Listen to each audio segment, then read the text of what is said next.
మా latest videos కోసం మా ఈ తెలుగు న్యూస్ ఛానల్ సబ్స్క్రైబ్ చేసి గంట సింబల్ యాక్టివేట్ చేసుకోండి. ఈ ముఖంలో ఈ లక్షణాలు ఉంటే వారి అదృష్టాన్ని ఎవ్వరూ ఆపలేరు. ఫేస్ రీడింగ్ బట్టి ఆడవారికి కొన్ని ప్రత్యేకమైన లక్షణాలు ఉంటే వాళ్ళ అదృష్టాన్ని ఎవ్వరూ ఆపలేరు అని చెప్పటం జరిగింది.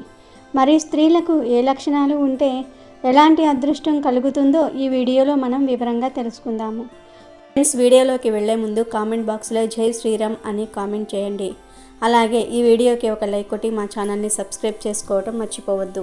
అయినా సరే స్త్రీలకు నుదురు భాగం విశాలంగా ఉంటే అలాంటి స్త్రీలు చాలా అదృష్టవంతులు అని చెప్పుకోవచ్చు. అంటే స్త్రీలు నుదుట బొట్టు పెట్టుకునే భాగం నుంచి జడ వేసుకునే భాగం వరకు ఎంత విశాలంగా ఉంటే అలాంటి స్త్రీలకు జీవితంలో అంతగా రాజయోగం పడుతుంది. వాళ్ళు అంతగా అదృష్టవంతులు అని చెప్పుకోవచ్చు. అలాగే ఆడవాళ్లకు ఎప్పుడైనా సరే రెండు కళ్ళ మధ్యలో దూరం ఎక్కువ ఉంటే అలాంటి ఆడవాళ్ళు చాలా అదృష్టవంతులు అని శాస్త్రం చెప్తుంది. కళ్ళ మధ్యలో గ్యాప్ ఎక్కువ ఉంటే వాళ్ళు చాలా లక్కీ అని చెప్పుకోవచ్చు. అలాగే కనుబొమ్మల మధ్యలో ఆడవాళ్లకు వెంట్రుకలు ఉన్నట్లయితే వాళ్లకు అదృష్టం పడుతుంది, రాజయోగం పడుతుందని ఫేస్ రీడింగ్ ద్వారా చెప్పటం జరిగింది. కాబట్టి ఆడవాళ్లకు రెండు కనుబొమ్మల మధ్యలో వెంట్రుకలు ఉంటే చాలా మంచిది. ఈ విధంగా ఐబ్రోస్ అనేవి ఆడవాళ్లకు ఒక బాణంలాగా వంపు తిరిగి ఉంటే అలాంటి ఆడవాళ్లకు అదృష్టం తొందరగా పడుతుంది.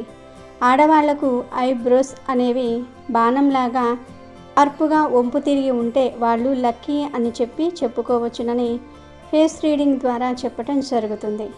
ఎవరైనా ఆడవాళ్లకు కనుబొమ్మలు త్రిశూలం ఆకారంలో కానీ స్వస్తిక్ ఆకారంలో కానీ వచ్చినట్లయితే వారికి జీవితంలో తొందరగా రాజయోగం పడుతుంది. అలాంటి ఆడవాళ్లను కూడా చాలా అదృష్టవంతులు అని చెప్పుకోవచ్చు. ఆడవాళ్లకు కళ్ళు పెద్దవిగా ఉండి కళ్ళ కింద నల్లటి చారలు ఉన్నట్లయితే వాళ్లకు ఆదాయం తక్కువగా ఉంటుంది, అదృష్టం తక్కువగా ఉంటుంది. కానీ కీర్తి ప్రతిష్టలు మాత్రం విపరీతంగా ఉంటాయని చెప్పుకోవచ్చు. సంఘంలో పలుకుబడి చాలా ఎక్కువగా ఉంటుంది. కాబట్టి కళ్ళు పెద్దగా ఉండి కళ్ళ కింద నల్లటి చార, నల్లటి మచ్చలాగా చారలులాగా ఉంటే మాత్రం వాళ్ళు సమాజంలో కీర్తి ప్రతిష్టలు పొందుతారని చెప్పటంలో ఏమాత్రం సందేహం లేదు. అలాగే కొంతమంది ఆడవాళ్లకు కళ్ళు చాలా పొడుగ్గా ఉంటాయి. పొడవైన కళ్ళు ఉన్నవాళ్లకు ధనపరంగా అదృష్టం బాగా కలిసి వస్తుంది. కానీ వాళ్లకు అసూయ కూడా ఎక్కువగా ఉంటుంది. కళ్ళు బాగా పొడుగ్గా ఉన్న వాళ్లకు అసూయ ఉంటుంది, కానీ వాళ్లకు అందం ఉంటుంది, ధనం ఉంటుంది, దాంతోపాటు పేరు ప్రతిష్టలు కూడా ఉంటాయి, అసూయ కూడా ఉంటుంది. అలాంటి వాళ్ళు ప్రేమ అభిమానాలు ఎక్కువగా ప్రదర్శిస్తూ ఉంటారు, జీవిత భాగస్వామిని ఎక్కువగా ప్రేమిస్తూ ఉంటారు అని చెప్పుకోవచ్చు. కళ్ళు పొడుగ్గా ఉన్న ఆడవాళ్లను ఎవరు పెళ్లి చేసుకున్నా వాళ్ళ అదృష్టవంతులని చెప్పడంలో ఏమాత్రం సందేహం లేదు. ఆడవాళ్లకు ఎప్పుడైనా సరే ఉంగరం వేలు, చిటికెన వేలు, రెండు వేళ్ల మధ్యలో గ్యాప్ ఎక్కువగా ఉంటే చాలా అదృష్టమని చెప్పుకోవచ్చు. వాళ్ళ జీవితంలో తొందరగా సక్సెస్ అవుతారు, మంచి ఉన్నత స్థితికి వెళ్తారు. అలాగే ఆడవాళ్లకు ఉంగరం వేలు అనేది చూపుడు వేలు కన్నా పొడుగ్గా ఉంటే అంతకు మించిన అదృష్టం ఇంకొకటి ఉండదు. వాళ్ళకి జీవితం ప్రారంభంలో ధనం తక్కువ ఉన్నా తర్వాత క్రమక్రమంగా ధనం అనేది చాలా బాగా వస్తుంది. అందుకే దీనిని భాగ్య ఉంగరం వేలు అనే పేరుతో పిలుస్తారు. ఎడమ చెయ్యి చూసుకున్నప్పుడు ఎడమ చేతిలో ఉంగరం వేలు అనేది చూపుడు వేలు కన్నా పొడుగ్గా ఉంటుందో అలాంటి వాళ్లకు భాగ్య ఉంగరం వేలు ఉంది అంటారు. అంటే వాళ్ళు పట్టిందల్లా బంగారం అవుతుంది. ప్రస్తుతం జీవితంలో సమస్యలు ఉన్నప్పటికీ రాబోయే జీవితంలో అన్ని రకాలుగా యోగం కలిసి వస్తుంది. వాళ్ళు తప్పకుండా అదృష్టవంతులు అని చెప్పటంలో ఏమాత్రం సందేహం లేదు. అలాగే ఏ స్త్రీకైతే మెడ మీద రేఖ ఉండి కన్నులలో ఎరుపు జీర ఉంటుందో ఆ స్త్రీ ఏ ఇంటికి వెళ్తే ఆ ఇల్లు దినదిన ప్రవర్ధమానమవుతూనే ఉంటుంది. పెద్ద పెద్ద పాదాలు ఉండి అన్ని అంగాలపై రోమాలు ఉండి లావుగా ఉన్న చేతులు గల స్త్రీ ఎప్పుడూ దాసిగానే ఉంటుంది, అంటే ఎప్పుడూ కష్టపడుతూనే ఉంటుంది అని అర్థం. పెద్ద పాదములు, వికృతి ముఖంపై, పెదవిపై రోమాలు ఉండే స్త్రీ పతి మరణానికి ప్రధాన కారణం కాగలదు. ఉంగరాల జుట్టు, కోలముఖం గల స్త్రీ తన భర్త వంశాన్ని అన్ని విధాలా వృద్ధిపరుస్తుంది. బంగారు మేని వర్ణము, ఎర్ర కమలం రంగులో అరచేతులు గల స్త్రీ శ్రేష్ఠురాలు, ఆమె పతివ్రత అవుతుంది. ఉంగరాల జుట్టు, కోల కన్నులు గల వనిత దుఃఖాలనే ఎక్కువగా అనుభవిస్తుంది. ఆమెకు భర్త వియోగం కలుగుతుంది. అరచేతిలో ఎక్కువ రేఖలు ఉంటే స్త్రీకి కష్టాలు ఎక్కువ రేఖలు ఉంటే ధనహీనత, దుఃఖాలు ఉంటాయి. అలాగే చేతిలో రక్తవర్ణంలో ఉండే రేఖలు సుఖ జీవనాన్ని, నల్లగీతలు దాస్య వృత్తిని, దూదిక బ్రతుకుని సూచిస్తాయి. అలాగే ఏ స్త్రీ యొక్క నడుము వంకరగా ఉంటుందో ఆమె తన ఇష్టానుసారంగా నడుచుకుంటుంది. తల్లిదండ్రులను కానీ భర్తను కానీ లెక్క చేయదు, తనకు నచ్చినట్లుగా ఉంటుంది. స్త్రీ నడిచినప్పుడు ఆమె పాదాల నుండి దుమ్ము ఎగిరి పడితే కుటుంబ నాశనం జరిగే అవకాశం ఉంటుంది. ఏ స్త్రీ యొక్క కాలి వేళ్ళు లావుగా ఉంటాయో ఆ స్త్రీ చాలా దురదృష్టవంతురాలు అవుతుంది. ఏ స్త్రీ యొక్క మెడ పొడవుగా ఉంటుందో ఆ స్త్రీ ఎప్పుడూ కష్టాలనే అనుభవిస్తుంది. నాలుక మీద మచ్చలు ఉన్న స్త్రీ ఏ ఇంటికి కోడలుగా వస్తుందో ఆ ఇంటికి ఐశ్వర్య ప్రాప్తి కలుగుతుంది. విశాలమైన వక్షస్థలం కలిగిన స్త్రీ ఎక్కువ దయ కలిగి ఉంటుంది, కానీ కామవాంఛ అధికంగా ఉంటుంది. వక్షస్థలంపై వెంట్రుకలు ఉన్న స్త్రీ వలన భర్తకు బాగా కలిసి వస్తుంది. స్త్రీ నడిచేటప్పుడు చిటికెన వేలు మరియు బొటన వేలు భూమిని తాకకపోతే ఆమె వలన భర్తకు చెడు జరుగుతుంది. ఇలా స్త్రీల లక్షణాల గురించి శాస్త్రాలలో అనేక విధాలుగా వివరించారు. కానీ స్త్రీలు వీటిల్లో మంచి లక్షణాలను కలిగి ఉన్నా లేదా చెడు లక్షణాలను కలిగి ఉన్నా వారి జీవన విధానం ఆధారంగా ఆ ప్రవృత్తిని మార్చుకోగలరు. ఏ తేదీలలో పుట్టిన ఆడవారు అదృష్టం కలిసి వచ్చి ధనవంతులు అవుతారో ఈరోజు మనం ఈ వీడియోలో తెలుసుకుందాము. గ్రహాలు 9, అలాగే సంఖ్యలు కూడా 9. ఈ 9తోనే మనిషి జీవితం ముడిపడి ఉంటుంది. వివాహం, వాహనం, ఆరోగ్యమే కాకుండా ఇంకా చాలా విషయాలు తెలుసుకోవచ్చునని సంఖ్యాశాస్త్ర నిపుణులు అంటూ ఉన్నారు. సంఖ్యలు ఎన్ని ఉన్నా అవన్నీ కూడితే 9 లోపు వస్తుంది. 0కి తదుపరి వచ్చే సంఖ్యలే లెక్కలోనికి వస్తాయి. కనుక ఎన్ని సంఖ్యలు ఉన్నా మొత్తం 9 లోపే వస్తాయి. ఈ శాస్త్రాన్నే సంఖ్యాశాస్త్రం అని అంటారు. ఈ విషయం గురించి అందరికీ తెలిసిన విషయమే. మరి ఆడవారు కొన్ని తేదీలలో పుట్టినట్లయితే వారు ధనవంతులుగా అవ్వటమే కాకుండా ధైర్యవంతులుగా కూడా ఉంటారని సంఖ్యాశాస్త్ర నిపుణులు చెప్తూ ఉన్నారు.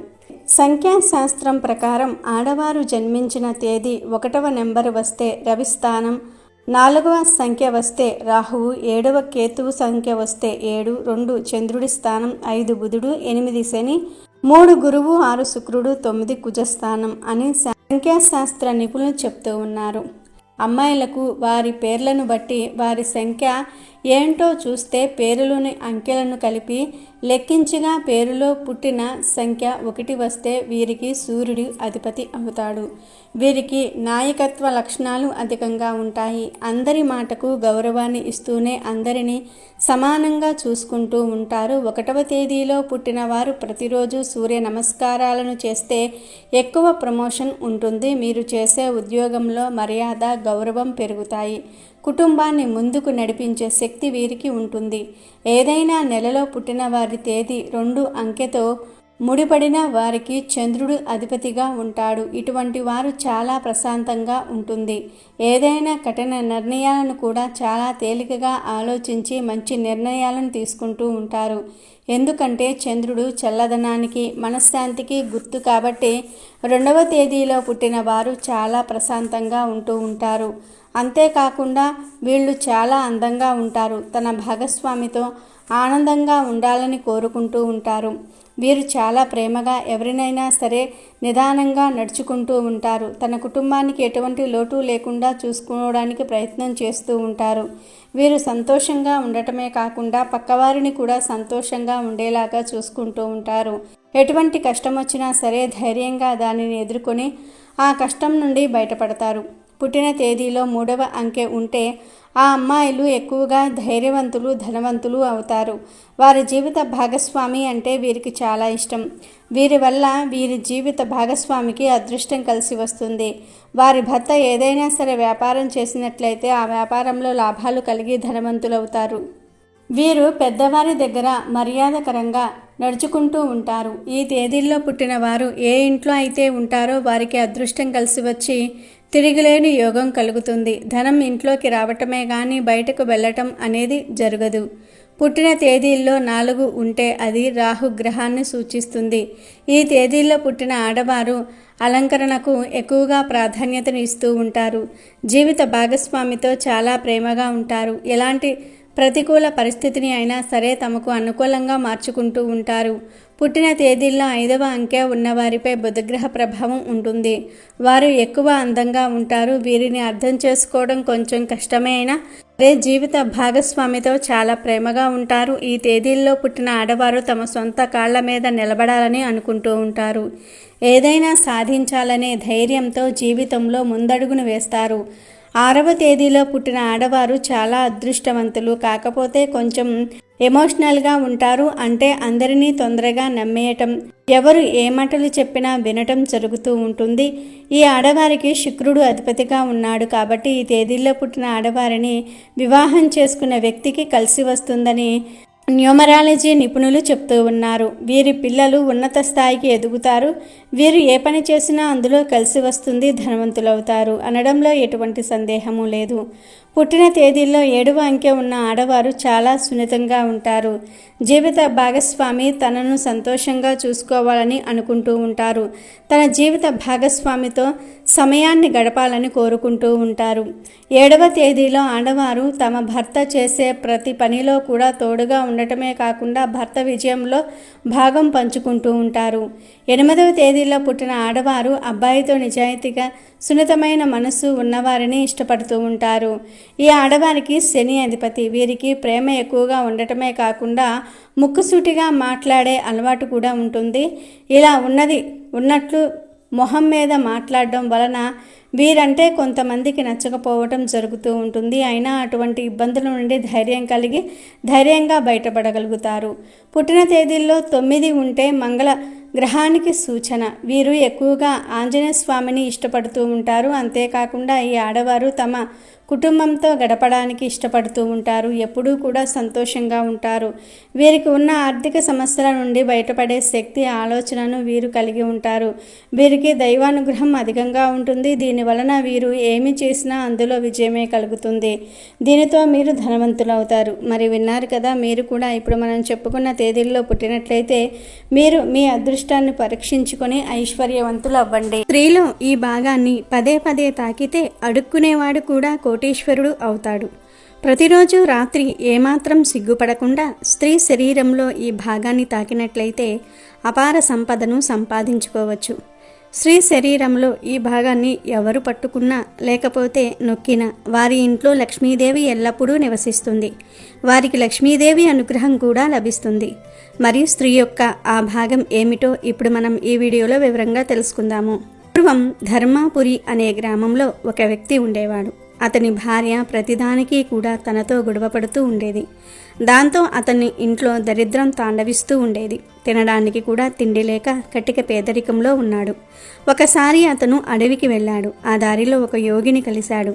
వెంటనే ఆ వ్యక్తి ఆ యోగి దగ్గరకు వెళ్ళి ఏడుస్తూ కూర్చుంటాడు. నాయనా, నీకేమైంది? ఎందుకని ఏడుస్తూ ఉన్నావని అడుగుతాడు ఆ యోగి. అప్పుడు ఆ వ్యక్తి, ఓ గురువర్య, నా భార్య నాతో ప్రతి విషయంలో గొడవపడుతూ ఉంటుంది. ఈ గొడవల కారణంగా నేను చేసే చిన్న వ్యాపారం కూడా మూతపడింది. ఆ వ్యాపారం మూతపడటం వల్ల నా దగ్గర ఏమాత్రం కూడా డబ్బు లేక పేదరికంతో ఇబ్బంది పడుతూ ఉన్నాను. అందుకే నేను ఇల్లు వదిలి నీ శరణులోనికి వచ్చానని చెప్తాడు. అప్పుడు ఆ యోగి, నాయనా, నువ్వు ఏడవకు. ఇప్పుడు నీకు నేను ఒక పని చెప్తాను. అది నీ అదృష్టాన్ని మార్చివేస్తుంది. నువ్వు చేయవలసింది కేవలం సిగ్గుపడకుండా నీ భార్య యొక్క ఈ భాగాన్ని నొక్కటం మాత్రమే. ఇలా చేసినట్లయితే మీరు ఎప్పుడైనా ధనవంతులు అవ్వవచ్చు. ఏ పురుషుడైనా స్త్రీ శరీరంలో ఈ భాగాన్ని తాకినట్లయితే లేకపోతే ముద్దు పెట్టుకున్నట్లయితే ఎప్పుడూ డబ్బు కొరత ఉండదని ఆ యోగి చెప్పాడు. నాయనా, ఒక చిన్న కథ ద్వారా స్త్రీ శరీరంలో ఏ భాగాన్ని ముట్టుకున్నట్లయితే మనకు మంచి జరుగుతుందో చెప్పబోతున్నాను అని ఆ యోగి కథ చెప్పడం ప్రారంభించాడు. ఒక నగరంలో ఒక వ్యాపారవేత్త ఉండేవాడు. అతనికి ఒక భార్య ఉండేది. వారిద్దరూ ఎంతో ప్రేమగా ఉండేవారు. వారు ఎలాంటి గొడవలు లేకుండా ఎంతో అన్యోన్యంగా జీవించేవారు. అందుకే అతని ఇంట్లో ఎప్పుడూ కూడా లక్ష్మీదేవి నివసిస్తూ తన ఆశీర్వాదాలు ఇస్తూ ఉండేది. వీరిద్దరి ప్రేమ అన్యోన్యమైన జీవితం గురించి చుట్టుప్రక్కల వాళ్ళు కూడా చెప్పుకుంటూ ఉండేవాళ్ళు. ఈ విధంగా అందరూ చెప్పుకోవటం వలన ఈ విషయం ఆ నగరానికి చెందిన రాజు వరకు చేరింది. ఆ రాజు కూడా వీరిని ఎంతో ప్రశంసించాడు. ఒకసారి ఆ రాజు నగరంలోని ప్రజలంతా ఇంట్లో ఒక దీపం వెలిగించాలని చెప్తాడు. అప్పుడు ఆ రాజు యొక్క భార్య, మహారాజా, ప్రజలందరూ వారి ఇంట్లో ఎందుకు దీపం వెలిగించాలి అని అడిగింది. అప్పుడు ఆ రాజు ఈ దీపం ప్రేమకు చిహ్నం అని చెప్తాడు.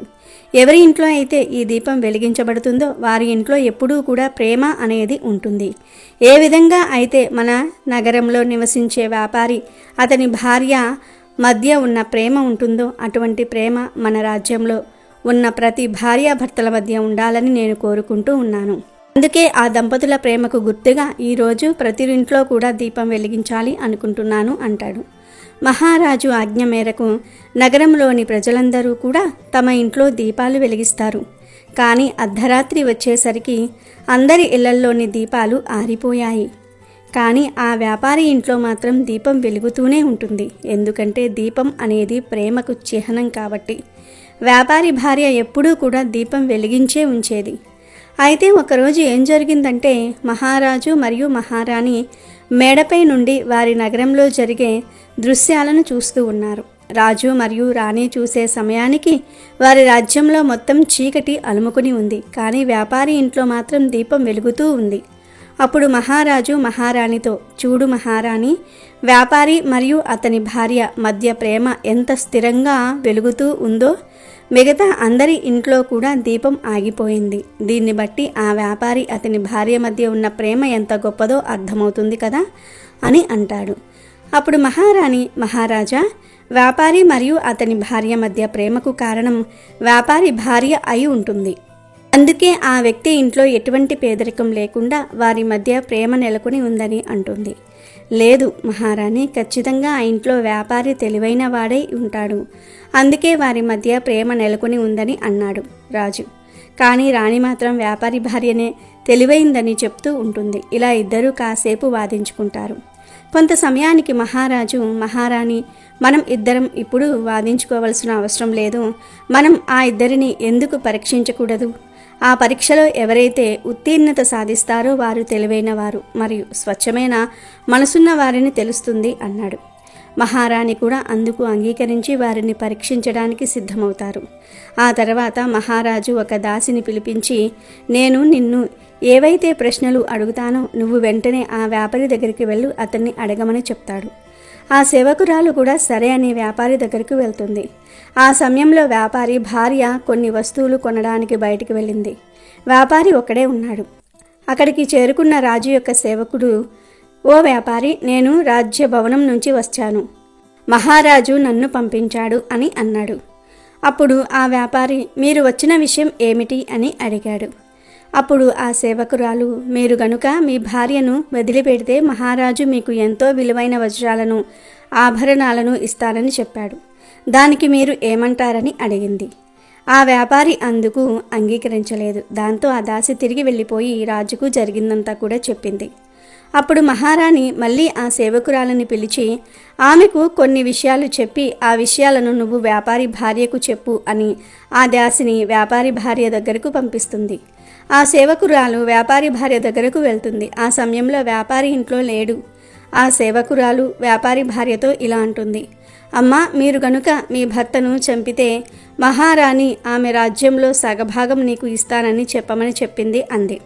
ఆ మాటలు విన్న వ్యాపారి భార్య, ఈ ఒప్పందానికి నేను సిద్ధంగా ఉన్నానని అంది. అప్పుడు ఆ సేవకురాలు, మీరు మీ భర్తను చంపారని నేను ఎలా నమ్మాలి అని అంటుంది. అప్పుడు ఆ వ్యాపారి భార్య, నీకు ఈరోజు మా ఇంట్లో దీపం వెలుగుతూ కనిపిస్తుంది.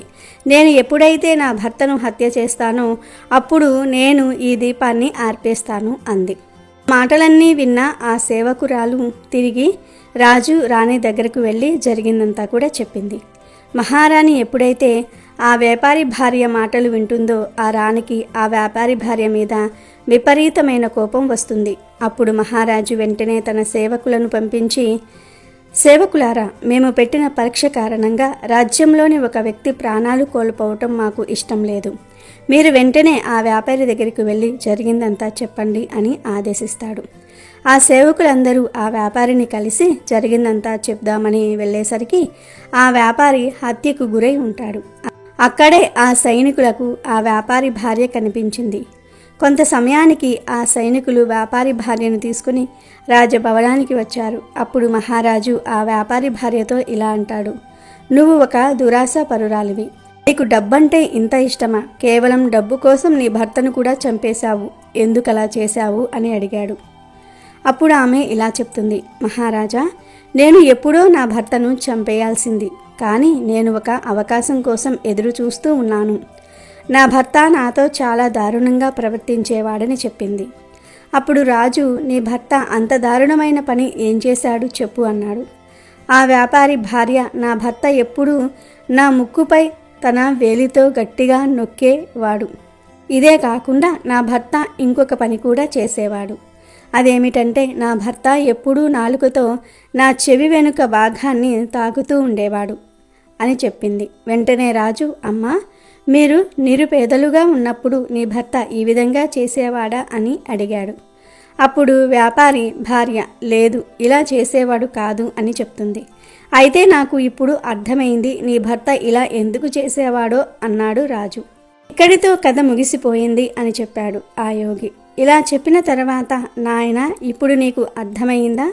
స్త్రీ శరీరంలో ఏ భాగాన్ని తాగితే అష్టైశ్వర్యాలు సిద్ధిస్తాయో అని అడిగాడు. అప్పుడు ఆ వ్యక్తి, గురువుగారు, నాకు ఇప్పటికీ కూడా ఏమీ అర్థం కాలేదు అన్నాడు.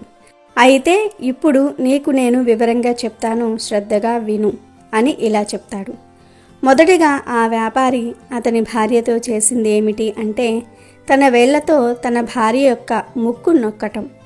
ఎవరి ఇంట్లో అయితే పేదరికంతో బాధపడుతూ ఉన్నారో వారు తమ వేళ్లతోటి వారి భార్య యొక్క ముక్కు నొక్కాలి. ఎందుకంటే స్త్రీ యొక్క పైభాగం చాలా శుభకరంగా భావిస్తారు. కాబట్టి ఎవరైతే ఈ పని చేస్తారో వారు ధనవంతులుగా మారిపోతారు, లక్ష్మీదేవి అనుగ్రహం పొందుతారు. చూడు నాయనా, ఆ వ్యాపారి చేసిన రెండో పని ఏమిటి అంటే, ఆ వ్యాపారి తన నాలుకతోటి తన భార్య యొక్క చెవి భాగాన్ని తాకటం. ఇలా చేయటం వల్ల మీ అదృష్ట తలుపులు తెరుచుకుంటాయి. ఎందుకంటే స్త్రీ యొక్క చెవి వెనుక భాగంలో లక్ష్మీదేవి నివసిస్తుందని నమ్ముతూ ఉంటారు. అందుకే ఈ విధంగా చేయటం వల్ల లక్ష్మీదేవి కృపను పొందగలుగుతారు మరియు అపార ధనాన్ని సంపాదించుకోగలుగుతారని ఆ యోగి ఆ వ్యక్తికి చెప్పాడు. ఆ వ్యక్తి ఆ యోగికి ధన్యవాదాలు చెప్పి అక్కడి నుంచి తిరిగి వెళ్ళిపోయాడు. యోగి చెప్పినట్టుగా చేసి కొద్ది రోజులకు ధనాన్ని ఆకర్షిస్తాడు ఆ వ్యక్తి. అందరూ గుర్తుంచుకోవాల్సిన విషయం ఏమిటి అంటే, శ్రీ లక్ష్మీదేవి యొక్క ప్రతిరూపం. ఎలా అయితే ఈ వ్యక్తి ధనవంతుడిగా మారాడో మీరు కూడా అలా చేసి ధనాన్ని ఆకర్షించండి. మీరు కూడా ఈ విషయాన్ని ఫాలో అయి లక్ష్మీదేవి అనుగ్రహాన్ని పొందండి. కాకపోతే మీరు మీ భార్యతో ఈ విషయం గురించి ముందుగానే మొత్తం చెప్పండి, ఆ తర్వాతనే ఆచరించండి. వీడియో నచ్చితే లైక్ చేయండి, షేర్ చేయండి, బట్ సబ్స్క్రైబ్ చేసుకోవడం మర్చిపోవద్దు.